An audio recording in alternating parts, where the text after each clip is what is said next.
Dear students, welcome to Alibros EduSoft. This video is the continuation of our last video of 7th Standard Civics first chapter on equality.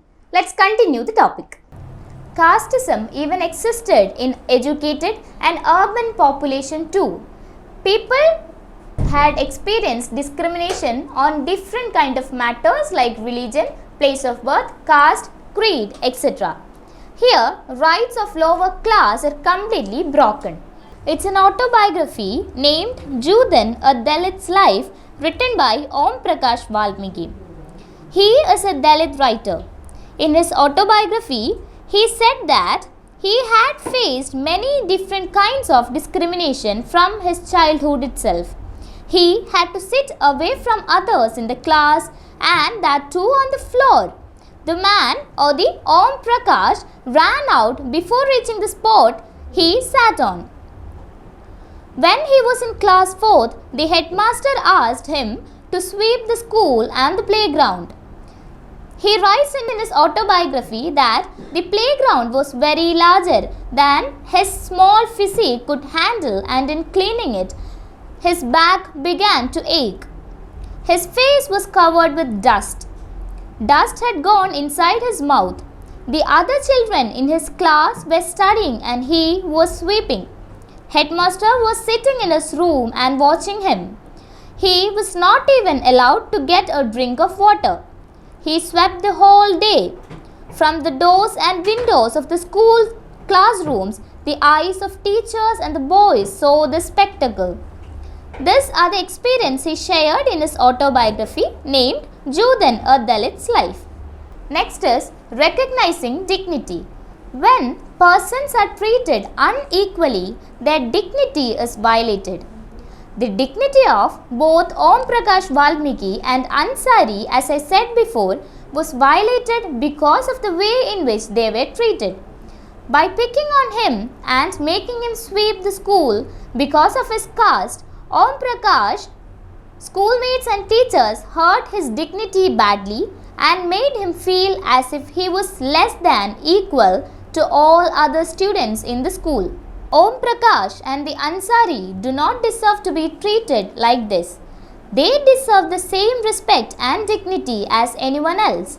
Next is, I'm going to say about the equality in Indian democracy. The Indian Constitution recognizes every person as equal. That means including male and female from all castes, religion, tribes, educational and economic backgrounds are recognized as equal. This is not to say that inequality ceases to exist. All are equal before law. There must not be any kind of discrimination. Everyone has access to all the public places like roads, bridges, temples, mosques, churches, etc. Untouchability cannot be practiced. Next is the steps for implementation of equality in the country. That is, by implementing laws that we have and to provide equal justice and equality to each and every citizens of our country. Conduct government programs or schemes to help the poor or the disadvantaged communities that will give greater opportunities to the lower classes. Next is, I'm going to say about some of the major schemes that government had implemented in schools to provide equality and equal justice for all the kids. And the first one is Midday Meals. In government schools, kids will get food and food is prepared in school itself. This improved or increased the enrollment and attendance in classrooms. Children previously were not able to come back to school after lunch, but the government started midday meals. Children returned after lunch. Mothers can continue the work without interruption. This reduced caste prejudice. And this improved employment in schools and also curbed hunger in poor classes. Next is the ways of changing attitude of the minds of people. Slow and gradual change will be very useful in providing equal justice or the equal platform for all. Providing equal justice given in your textbook has to be implemented in real life. there must be continuous struggle to work for the change to implement in the society. Next, I am going to say about some of the worldwide instances which explains discrimination in different ways. In Africa, we know about Nelson Mandela.